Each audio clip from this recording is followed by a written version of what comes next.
This is a 3D felt logo that I just created using ChatGPT, and I think this is one of the best ways to visualize a product before actually turning it into a real physical item. And you can turn any logo or character into this style using ChatGPT.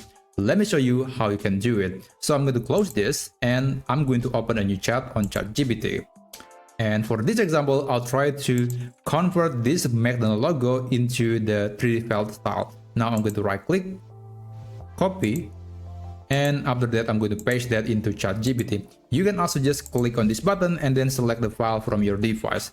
So for the prompt, you can use this AI prompt. Don't worry, I'm going to put the full prompt in the video description. But basically, I'm going to just right click, copy, and paste that into ChatGPT.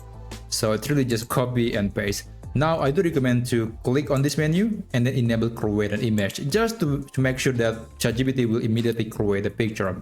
And here I will do some light modification. I will change the background a bit. So it says it's going to be using a light wood background, but I will try to use just solid black background.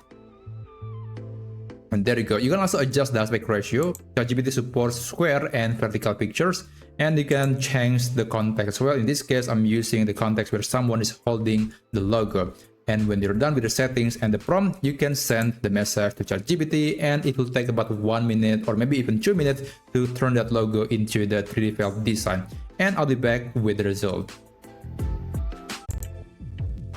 Alright, this is the result. It's actually a bit darker than I want, but it's something that it's easy to fix. So after that, you can click on this button to download the picture to your device, and that's basically it. And by the way, I also took the time to create the version of Facebook. So this is the result. So that's basically how you can create a 3D felt logo using ChatGPT. If you find this video to be useful, or if you want to see more tutorials like this one, then feel free to subscribe to this channel, and I'll see you on my next video.